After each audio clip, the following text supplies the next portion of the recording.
I'm going to miss you, Dink's mother said as she pulled her car up to the airport. Give Sammy a hug for me, will you? Dink's parents had named him Donald David Duncan, but now almost everyone called him Dink. Dink, Josh, and Ruth Rose were on their way to visit their friend Samir bin Oz for his birthday.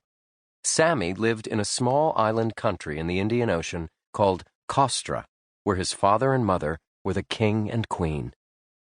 The kids hugged and said goodbye to Dink's mother. Then a man in a white shirt and dark trousers helped them stack their luggage on a cart. "I'm Carl, your flight attendant on this trip," the man said. He guided the kids through security, then outside to the landing field. Off to one side sat a sleek jet. When the kids boarded, they discovered that they were the only passengers. "Please choose your seats. Then you can decide what you want for lunch," Carl said. He handed them menu cards. "I love being treated like royalty," Ruth Rose said. She liked to dress all in one color. For this trip to Costra, she had chosen royal blue. While the kids were reading their menus, a red-headed woman stepped out of the cockpit. "Hi, I'm Captain Rusty Dollar, your pilot," she said. "Our flight to Costra should take about 15 hours. When you wake up tomorrow morning, you'll be there. If you'll please buckle up, I'll take off in a few minutes." 5 minutes later, the small jet roared into the air.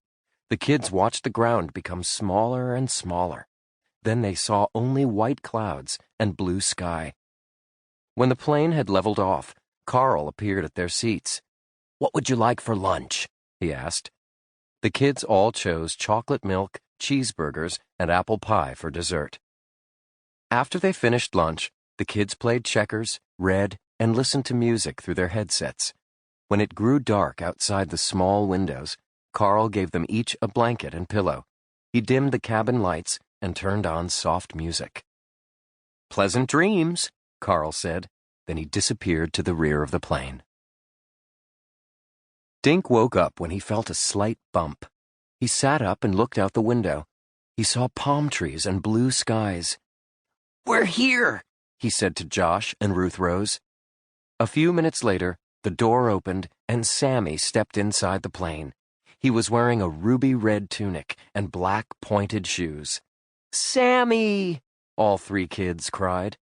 They all high-fived each other. "Okay, you're free to deplane," Captain Dollar said from the cockpit. The kids thanked her and Carl, then walked off the plane to a small landing field. Warm air kissed their skin. A sweet smell came from flowers growing in nearby fields. "Now where do we go?" Dink asked Sammy. "How do we get to your castle?" Sammy grinned and pointed up at the sky. Just then the kids heard a whirring noise. A silver helicopter appeared above them. The rotating blades created a stiff wind, blowing the kids' hair every which way. "We're going in a helicopter?" Josh cried. "This is the coolest thing that ever happened to me." The chopper landed, then the pilot helped the kids climb aboard and buckle up. As the chopper rose, it was too noisy to talk. Instead, the kids just watched the scenery down below. Dink saw a deep blue ocean and boats of every size, shape, and color. Sunlight bounced off the water, turning everything to gold. 5 minutes later, the chopper started downward. Sammy poked Dink on the arm. "There's our house," he shouted. Dink, Josh, and Ruth Rose looked down at a small castle.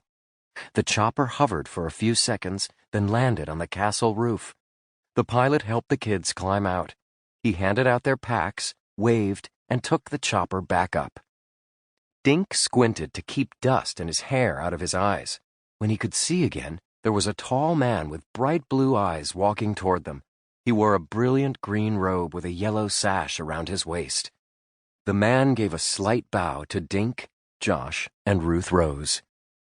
"I am King Farhad," he said in a deep voice.